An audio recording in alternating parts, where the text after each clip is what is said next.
आज हम लोग स्टार्ट करने जा रहे हैं motion in the straight line का एक और बहुत ही important topic, equation of motion. Equation of motion जो है एवरेज स्पीड के जैसे आप लोगों ने क्लास 9th में भी बहुत ज्यादा किया हुआ है। एक्सेलरेशन का यूज करके v equal to u plus a t, s equal to u t plus half a t square and v square minus u square equal to 2as। ये जो तीन इक्वेशन होती हैं इनको आप लोगों ने क्लास 9th में पढ़ा हुआ है, इसको अच्छे तरीके से यूज किया भी हुआ है एंड कुछ डिफरेंट मेथड से आप लोगों ने शायद इनको डिराइव करना सीखा भी होगा। बहुत से बच्चों ने नहीं डिराइव करना सीखा होगा जो सीबीएसई बोर्ड से हैं। पहले हुआ करता था सीबीएसई बोर्ड में डेरिवेशन भी होता था, बाद में धीमे धीमे करके सब चीजें आप लोगों को पता है एलिमिनेट कर दिया है सीबीएसई बोर्ड ने। सो स्टिल आप लोगों ने इन इक्वेशन का यूज करके न्यूमेरिकल सॉल्व किए हुए हैं, जिनमें सिर्फ एक इक्वेशन का यूज करके आपका आंसर आ जा रहा है। वो आपने बहुत सारे क्वेश्चन किए हैं, या फिर वो क्वेश्चंस भी कुछ किए होंगे जिनमें आपको मोर देन वन इक्वेशन का यूज करना पड़ रहा होगा, जिनमें मोर देन वन अननोन होगा। जैसे आप यहाँ पे देखिए, v यहाँ पर भी होता है फाइनल स्पीड, u होता है इनिशियल स्पीड, a एक्सीलरेशन है, टाइम t है, और जो s होता है वो डिस्टेंस या फिर डिस्प्लेसमेंट के फॉर्म में आप उसको बोल सकते हो। तो आपके कितने वेरिएबल हो गए? 1 2 3 4 5। तो 5 में से अगर आपके पास जो है वन वेरिएबल अननोन है तो आप जो है एक ही इक्वेशन से सॉल्व हो जाएगा।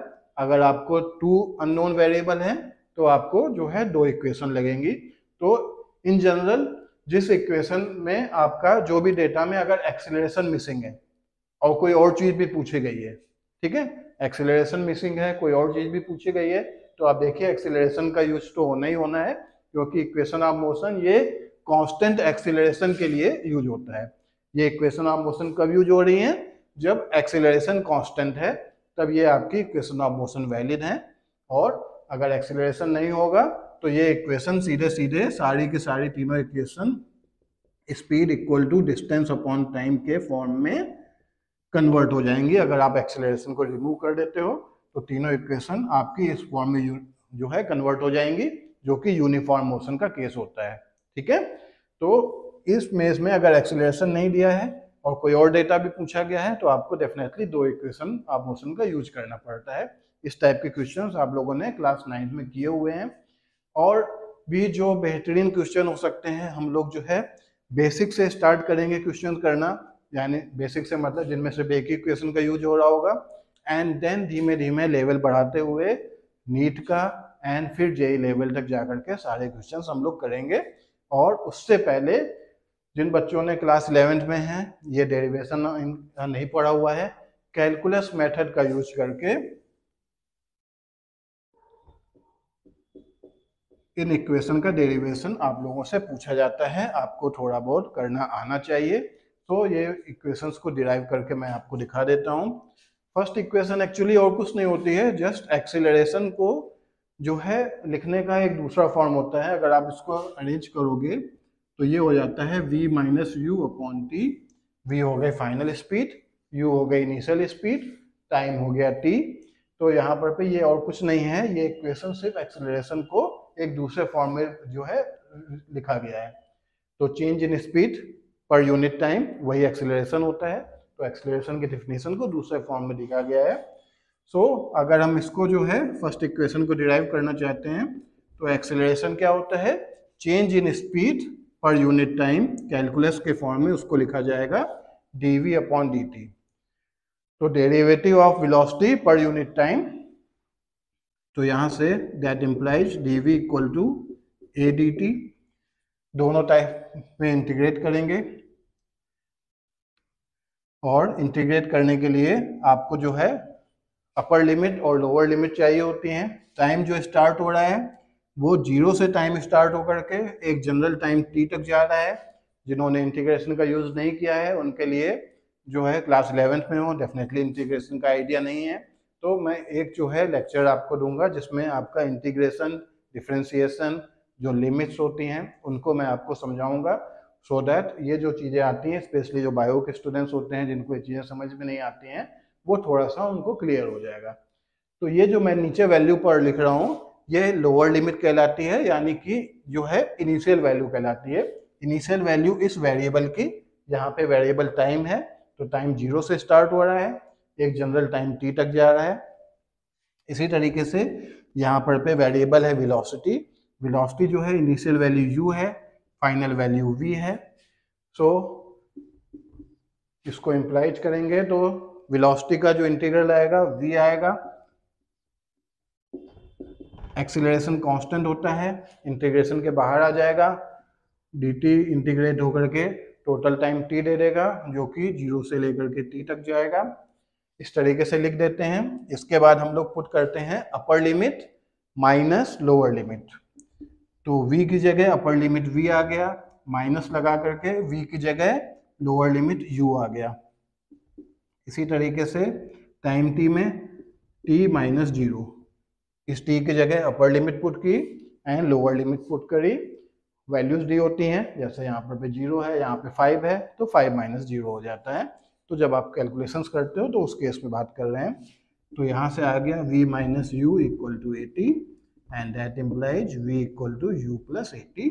तो ये आपकी फर्स्ट इक्वेशन डिराइव हो गई है। और कैलकुलस का यूज करके क्लास 11th में सीबीएसई बोर्ड में क्वेश्चंस अक्सर पूछे जाते हैं कि using method of calculus derive this three equation, या कोई एक जनरल इक्वेशन दे दी जाती है इन तीनों में से कि इसका डेरिवेशन दिखाइए। तो आप स्क्रीनशॉट लेके रख लीजिए, इसको समझ लीजिएगा, या फिर स्टार्ट में आपको इंटीग्रेशन में प्रॉब्लम होती है तो लिख लिख के प्रैक्टिस कर लीजिए। आइए अब हम लोग बात करते हैं सेकेंड इक्वेशन ऑफ मोशन की, उसके डेरिवेशन को देखते हैं। यहाँ पे हम लोग यूज करेंगे v equal to d s upon d t, speed equal to distance upon time, या फिर speed equal to change in position per unit time. तो यहाँ पर पे d s equal to v into d t, इसमें कोई problem नहीं होनी चाहिए। v की जगह हम लोग फर्स्ट इक्वेशन से लिख सकते हैं u प्लस 80, ब्रैकेट ओपन करेंगे, u into d T plus 80 into d T. Both side integrate करेंगे, लेफ्ट साइड जो है डिस्टेंस के रेस्पेक्ट में और राइट हैंड साइड में टाइम के रेस्पेक्ट में। टाइम स्टार्ट हो रहा है 0 से लेकर के t तक एंड डिस्टेंस टाइम 0 पे जो डिस्टेंस थी वो 0 थी, आफ्टर टाइम t सपोज जो डिस्टेंस है वो s हो गई, जो कि सेकेंड इक्वेशन से हमें निकालनी है। नाउ यहाँ पर पे इंटीग्रेट करने के लिए, पिछले इक्वेशन में मैंने आपको थोड़ा एक्सप्लेन नहीं किया बट आई थिंक यहाँ पर पे एक्सप्लेन कर देना चाहिए। तो ये जो इंटीग्रल होता है यहाँ पर पे हम लोग फार्मूला यूज करते हैं, integral of x to the power n into d x. अगर कोई एक वेरिएबल x है उसके रेस्पेक्ट में अगर हम इंटीग्रेट कर रहे हैं, ये इंटीग्रल का साइन है, x to the power n को अगर हम इंटीग्रेट करते हैं, for example x to the power 5, x to the power 7 या व्हाटएवर, फ्रैक्शन में भी हो सकता है, माइनस में भी हो सकता है, ठीक है। तो यहाँ पर भी जो n है वो फ्रैक्शन में भी हो सकता है, 2/3 भी हो सकता है, निगेटिव नंबर भी हो सकता है, -7 भी हो सकता है। तो यहाँ पर पे n कोई भी नंबर हो सकता है। अगर हम इसको इंटीग्रेट करेंगे तो that become x to the power n plus 1 divided by n plus 1। तो ये फार्मूले का यूज करके अगर हमें, जैसे यहाँ पर पे t इंटू डी टी है, तो यहाँ पर पे तो t की पावर यहाँ पर पे कुछ नहीं है तो दैट मीन्स 1 है। तो यहाँ पर पे n की जगह हम देखें कंपेयर करके तो n की जगह 1 आ रहा है, तो दैट इंटीग्रल बिकम t की power 1 plus 1 divided by 1 plus 1, that means t square upon 2, ठीक है। तो integral t into d T ये आपका जो है t स्क्वायर अपॉन 2 हो जाएगा। बात समझ में आ गई। इसी तरीके से जो हम लोगों ने पिछले फॉर्म में integral t into integral D T को हमने t लिख दिया था, और यहाँ पर पे इंटीग्रल ds को हम s लिखेंगे। क्यों लिखेंगे? क्योंकि जैसे यहाँ पर पे s के फॉर्म में है, इसके फॉर्म में चल लेते हैं। यहाँ पर पे अगर कुछ नहीं लिखा हुआ है, यहाँ पर पे कोई नंबर नहीं है, तो यहाँ पर पे है 1, मानते हैं बात को। तो 1 को अगर हम लिखना चाहें तो s टू द पावर 0 लिख सकते हैं। किसी भी नंबर की पावर 0 की वैल्यू 1 होती है, तो s के रेस्पेक्ट में इंटीग्रल कर रहे हैं तो s टू द पावर 0 लिख लिया हमने। अब हम कंपेयर करें इससे, तो यहाँ पर पे n की जगह पे है 0, तो ये इंटीग्रल क्या हो जाएगा, s to the power 0 plus 1 divided by 0 plus 1 that means s upon 1 which is s। तो इसलिए हम लोग जो है इंटीग्रल ds को s लिखेंगे, इंटीग्रल dt को t लिखेंगे। तो लिख देते हैं integral ds become s। Limit के बारे में मैं बता दिया, ये जो है इनिशियल वैल्यू को शो करता है और ये फाइनल वैल्यू को शो करता है। और जब लिमिट पुट करते हैं तो final value minus initial value को हम लोग पुट करते हैं। u जो है कांस्टेंट है, इनिशियल वैल्यू है, कांस्टेंट बनी रहती है, चेंज नहीं हो सकती है इनिशियल वैल्यू, तो इंटीग्रल के बाहर आ जाएगी। इंटीग्रल सिर्फ टाइम का होगा, dt की वैल्यू हो गई t, जैसा कि मैंने अभी बताया। यहाँ पर पे एक्सीलरेशन कांस्टेंट है, ये इक्वेशन ऑफ मोशन जो है कांस्टेंट एक्सीलरेशन के लिए ही वैलिड है। यहाँ पर पे integral t into d T that becomes t square upon 2, ये भी मैंने आपको यहाँ पर पे करके दिखा दिया है, ठीक है। तो यहाँ पर पे वैल्यूज पुट करेंगे, अपर limit minus lower limit, s minus 0 उसको हम s लिख सकते हैं, u इंटू टी माइनस 0 तो u इंटू टी लिख देंगे, t माइनस 0 t होता है, plus a T square upon 2 minus 0 उसको टी स्क्वायर अपॉन 2 ही लिख सकते हैं, अपॉन 2 को मैंने 1/2 के फॉर्म में लिख दिया और ये आपकी बन गई सेकेंड इक्वेशन और इसका डेरिवेशन कंप्लीट हो गया, ठीक है। तो आई थिंक अब ये फॉर्मूले का यूज करना अब आपको थोड़ा समझ में आया होगा, डेरिवेशन भी थोड़ा समझ में आया होगा। बायो को स्टूडेंट्स को थोड़ा सा प्रॉब्लम हो सकती है, बट अगर आप इसको देखेंगे, प्रैक्टिस करेंगे तो ज़्यादा से ज़्यादा प्रैक्टिस करने में एग्जाम में अगर आपका डेरिवेशन पूछा जाएगा तो आप आराम से कर पाओगे। और अब हम लोग आते हैं आपके थर्ड डेरिवेशन पे, फॉर्मूले को लिखा रहने दे रहे हैं। थर्ड इक्वेशन में अगर जरूरत पड़ेगी तो इसका यूज करके फिर से मैं आपको दिखा दूंगा अगर कुछ जरूरत पड़ेगी तो। सो थर्ड इक्वेशन जो है आपकी v square minus u square equal to 2as, इसको स्टार्ट करने के लिए हमें जैसा हमने फर्स्ट इक्वेशन में स्टार्ट किया था a equal to d v upon d t, यहीं से स्टार्ट करेंगे। बट यहाँ पर पे अब हम लोग एक नई ट्रिक का यूज करेंगे।